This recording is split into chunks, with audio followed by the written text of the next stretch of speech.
Jai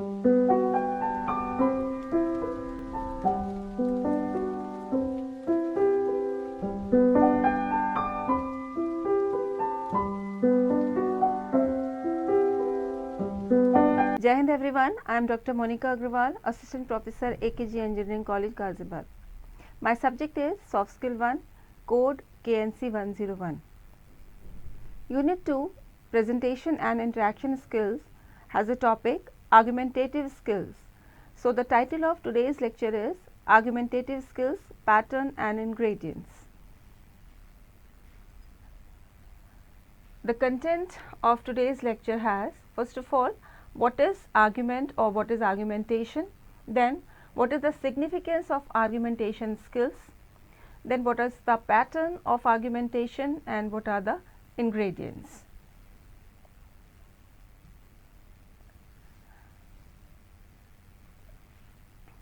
We as a human being at many points in our life have to indulge in arguments. So, as human beings at some point we will have to have arguments to continue with people and to continue working meaningfully, right.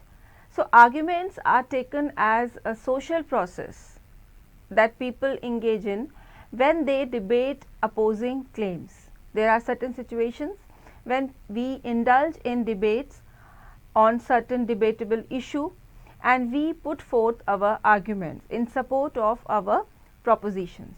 So, through arguments one wants to convince the audience, and the purpose is to convince the audience to accept a particular point of view which we hold.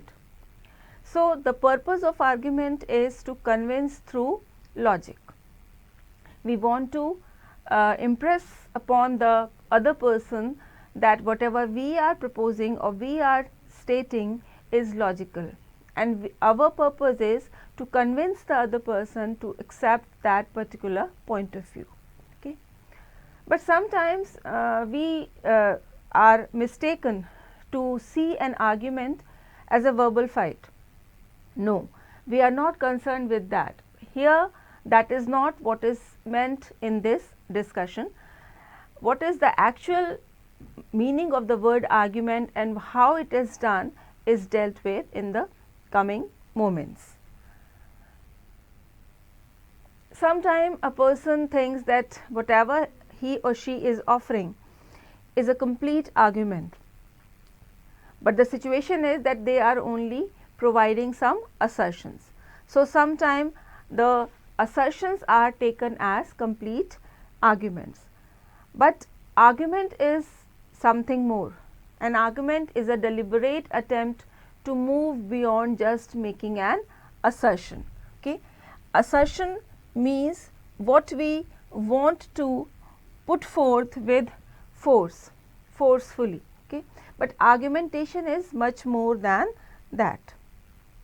To understand that, we must understand that when offering an argument, we have to offer a series of related statements. Okay. One after the other, we have to present a series of related statements which represent an attempt to support that assertion. That assertion which we are making, we have to support that. Okay. And this is done to give good reasons to believe that assertion. Okay. What we are asserting as true or what we are asserting false. Okay. So, argumentation has a series of statements. How it is done, we will understand. The term argument refers to a reasoned attempt to convince the audience to accept a particular point of view about a debatable topic. This can be taken as a definition of argument. Here we find certain phrases like reasoned attempt. Okay. Attempt means it is a trial, is an effort made by a person. There is no surety of being successful, but it is his or her attempt, and this attempt is supported by reasoning and logical statements. So, it is a reasoned attempt. The purpose of this attempt is to convince the other person, convince the audience. Okay. We want to make the other person accept that. We want to persuade the other person to accept a particular point of view. We are trying to make the other person accept our particular point of view, some thought, some proposition, some thesis. Okay. And this is the situation where there is a debatable topic, means the topic is debatable. We can speak either for or against that particular topic. So, any you can say thought cannot turn into an argument. That thought should be a debatable thought which can be taken in favor of or as against of that. So, argumentation is basically an exercise in comparing and contrasting. Okay. It is done with focus on trying to find out the similarity and dissimilarity. So, this is an exercise based on finding out similarity, means comparing and contrasting. Okay. There it becomes a methodology, it is a method of presenting your thoughts, and this method relies on presenting both sides of an argument using logical or formal reasoning. Okay. The basis of this argumentation is reasoning. We reason out certain thought. Okay. And the focus is on trying to find out the similar statements or similar facts, okay, and trying to bring out the contrast with some other thing, so that we can put forth our idea more convincingly. Okay. And that is based on logic and that is based on reasoning. Okay. And what is the purpose? Then after going through this process, the end result is the formulation of some concept, and we try to prove or we try to establish why something can be called A is better than something can be called B. Okay. So, what are the reasons to take something better than the other thing? A is better than B or B is better than A. So, to reach at that formula, to reach at that stage of conclusion, we have to go through the process of argumentation. So, the end result is to establish certain opinion or point of view. So, what is argumentation then? The whole process of argumentation. Okay. It is an effort based on a careful thinking and planning, means for argumenting with the other person on certain debatable issue and to make the other person accept our particular point of view. The communicator or a person has to do a careful thinking. He has to think very carefully and select and find the similarity and dissimilarity. Then he has to make a planning, an organization of thoughts, organization of the statements, where the purpose is to appeal to the mind of the person. We are focusing on the intellect of the audience, means mind and intellect, which are the faculty for reasoning, which are the faculty for logic. So, we have to convince the audience on the basis of some reasoning and logic, and for that the effort is made with careful thinking and planning. So, argumentation becomes a instrumental communication. We are dealing with soft skills and argumentation is taken as one of the soft skills, and here it becomes a tool, it becomes an instrument. Okay. And the purpose of this instrument is to convince the other person with the help of reasoning, with the help of providing some evidences or proofs, because we want to influence the belief and behavior of the other person. Okay. We want to make a change in the belief, means the set of thoughts a person carries, and that set of thought which governs the behavior of that person. Okay. Our behavior is governed by our thinking. So, argumentation becomes an instrumental communication, means the communication which is done to achieve some other end, and for that we have to rely on reasoning, we have to give sufficient evidences, we have to establish the statement with proof, because we want to influence the beliefs and the behavior of the other person, and that can be done either through spoken words, so face to face communication in certain event like meeting or some other discussions, board meeting, etc., or through written messages, means we are trying to convince the other person through some written form, either in the form of report or proposal or any other written document. So, argumentation is a instrument. So, after understanding what is an argument, what is argumentation, we must understand well what is the significance of argumentative skills for a professional, since it is taken as a higher kind of soft skill. Argumentation is the primal form of communication, okay, and this involves the art of persuasion. So, significance of argumentative skills are based on taking argumentation as the primal form of communication, and this type of communication involves the fine art of persuasion, and persuasion is taken as the highest kind of technical objective of technical communication, of any kind of communication.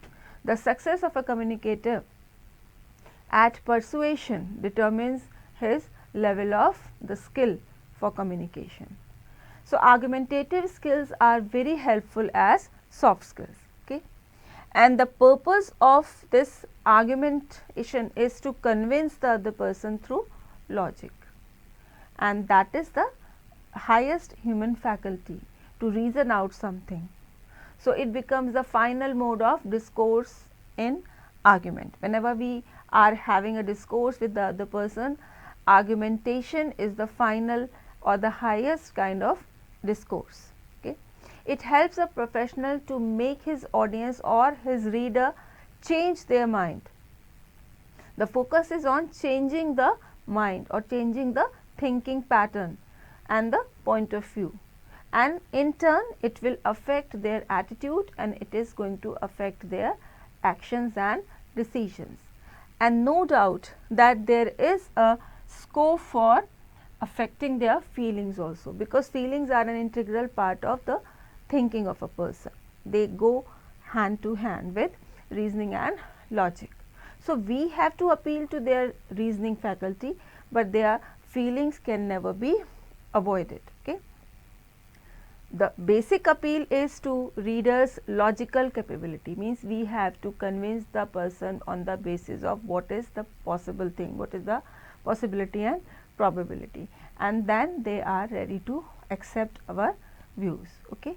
So, this is the type of skill which helps a professional to appeal to the mind, intellect as well as the emotions and feelings of the reader or the audience. So, the significance of argumentative skills is undeniable. Now, we must understand how to argument, means what is the pattern of argumentation. It is the obvious thing that argumentation has a pattern as assertion with audience, okay. This is the pattern of argumentation, means we have to put forth an assertion. It can be called a thesis, it can be called a proposition or a statement, and then we have to put forth the evidence. So, this is the pattern of argument, assertion with evidence, okay. The person is making an assertion. Assertion means he or she wants to assert on certain thought, as in which he or she has a firm belief. So, this is an assertion or a statement, and then he begins to prove that statement through evidences, okay. Means first of all we have to put forth some assertion, we have to make a statement, okay, then we have to put forth some evidences, and then only our proposition will be established. Okay. To support that proposition, we must present certain evidences, and there are two types of evidences. One category is of facts and the other category is of the expert opinion. Okay. Facts means certain figurative data, some statistical data, some example, okay, and these evidences, the factual evidences, consist of those items that can be verified, that can be proven, means a person can find the source of that fact or that information, and that can be verified, that can be proven with the help of the understanding and knowledge of the other person. Okay. So, facts are those figures, those numbers, those the some result of some report or some survey that can be verified. So, it is something external, right. But opinions are the key concept in argumentation. Okay. The skill of a communicator lies in presenting his expert opinion to support his proposition. Okay. So, this is the key concept in argumentation, and this is done to convince the audience. The purpose is to convince the audience. Facts can be easily verified or checked, but the art of the communicator lies in convincing the audience with his expert opinion. Okay. So, one must make these opinion logical and make them to accept the logic and the evidence and the point of view which the communicator wants to put forth. Okay. We want to convince the other person, we have to make an argument, we have to make a statement, then we have to put certain evidences. Evidences are of two types. First, the facts, the numbers, the figures, which can be verified. The other evidences are our expert opinion, and there lies the skill of the argumentative art. Okay. We have to put forth those logical statements and you can say opinions which can convince our reader to accept the point of view. So, this is the pattern of argumentation. Next is, what are the ingredients, means what are the elements which help in putting forth the argument in a logical way.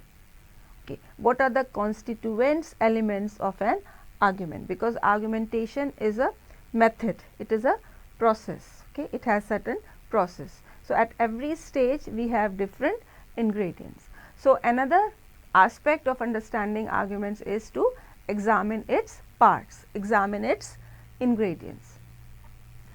If we look at a real argument closely, we will find that an argument can be broken down into three major components. There are three major components of an argument. First is the premises, next inference, and then conclusion. The whole argument, a true argument, can be broken down into three parts, or these are the three major components: premises, inference, and the conclusion. We must understand these one by one.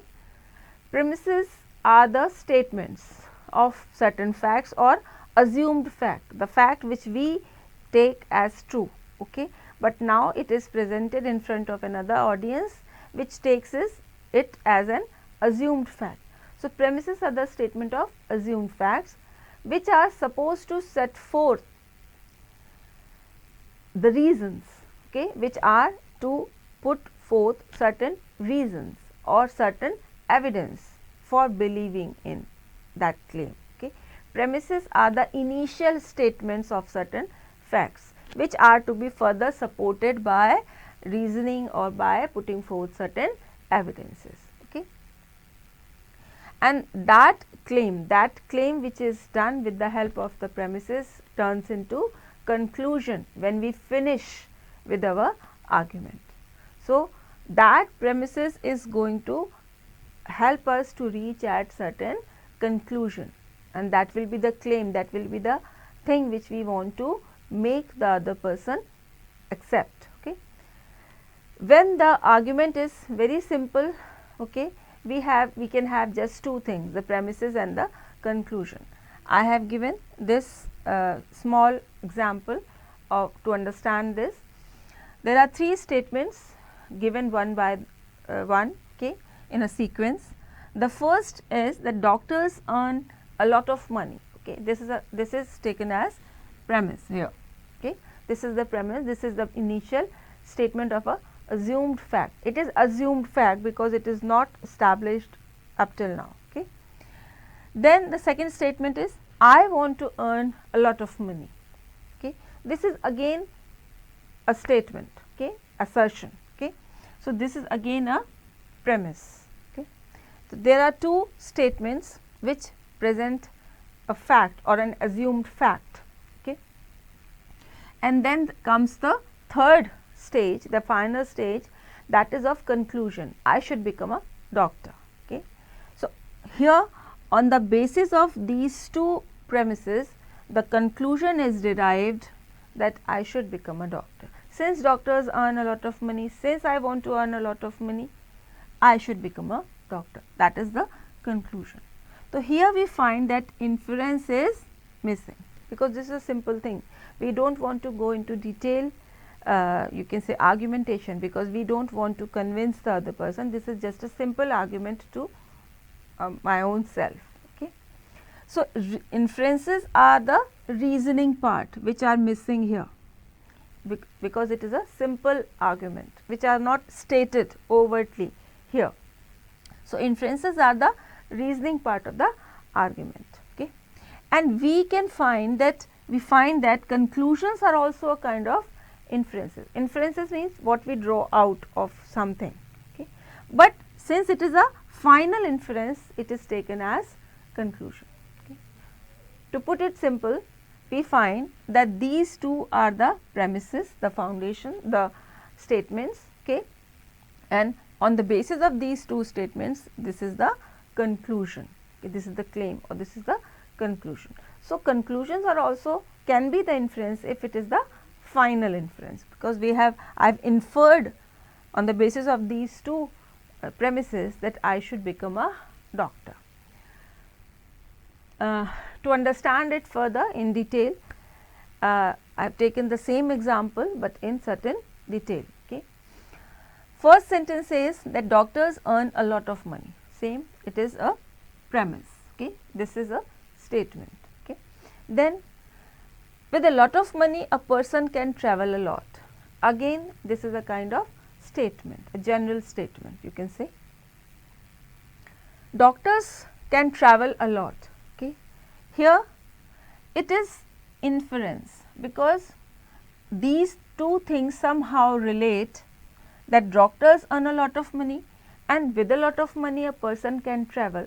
So it is possible that doctors can travel a lot. So this is the inference which is drawn on the basis of first two premises. Okay. Again, this statement, I want to travel a lot. Okay. This again is a premise. This again is a statement, clear statement. And then the fifth, I should become a doctor. Okay. And this is an inference, and this can also be taken as conclusion. This is an inference because this is made on the basis of these two statements. The doctors can travel a lot, I want to travel, so I should become a doctor. But again, this is an inference. We can understand this further. We can have a you can say discussion on that. The first two types of claim, which I said that doctors earn a lot of money. Okay. And the other thing is that with a lot of money a person can travel a lot. So there are two types of claim. Okay. First, factual claim means doctors earn a lot of money. We can find and establish this statement with the help of some facts.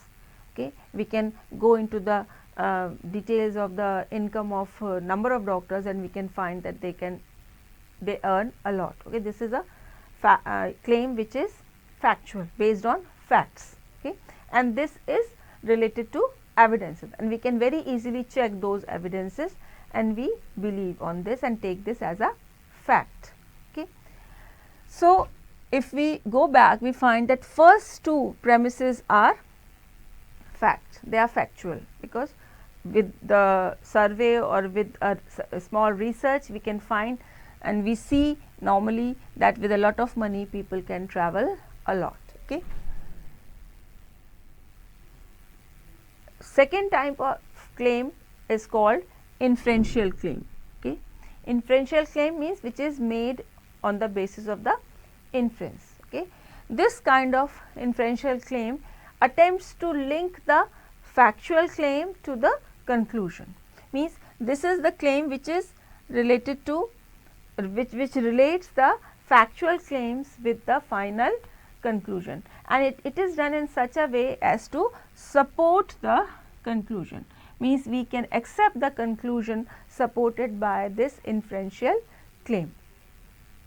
And we see that the third statement is a inferential claim. Doctors can travel a lot. This is a claim, but this is based on the earlier premises, the factual premises. Okay. So, on the basis of these two sentences, we can believe on this, that doctors can travel a lot. So, this is the inferential claim. Okay. Then the third statement above is inferential claim, because it infers from the previous two statements. Doctors earn a lot of money, and with a lot of money a person can travel a lot.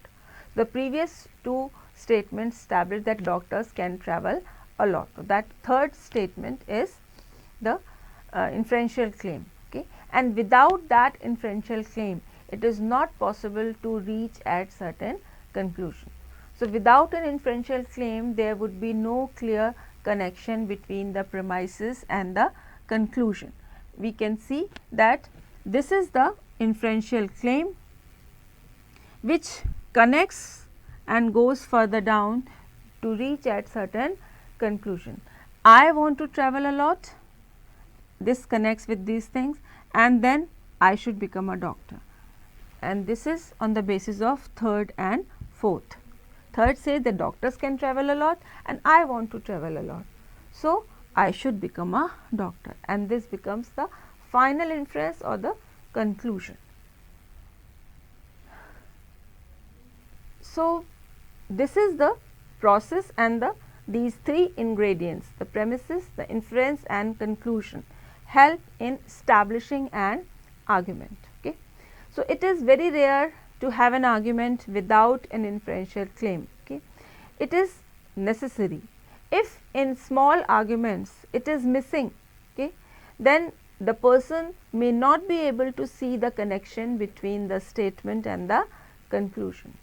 So, if inferential claims are needed but missing, okay, you do not provide that inference part in your argument, you will not be able to see the connection from factual claim to a conclusion, how it further developed from a factual claim to a conclusion.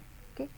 But unfortunately, in our communication, when we indulge in arguments to convince the other person, in most of our arguments we miss this logical pattern and the manner of argumentation. Okay.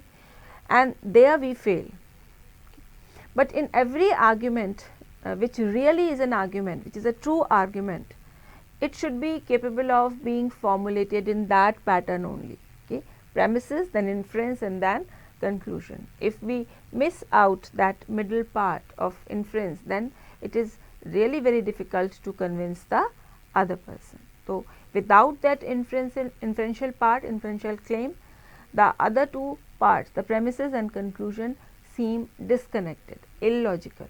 We cannot convince the other person. It is very difficult to convince the other person if we miss out the inferential part, inferential claim part in between our argument. So, if we miss that, we are not a good argumenter. We cannot convince the other person.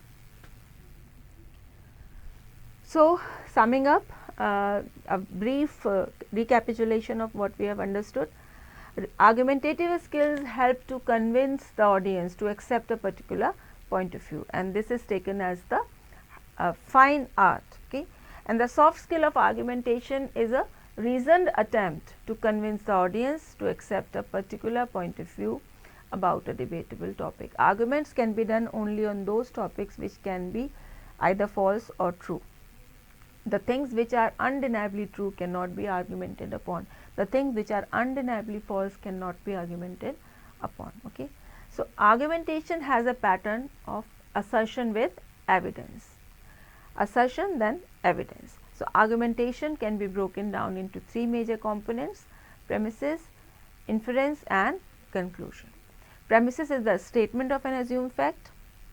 Inferences is the logical connection of the premises with the conclusion, and a true argument must have all three ingredients to be effective. Okay. So, to professional should inculcate this argumentation skills into his personality and become a better professional. That's it. Thank you all. Jai Hind.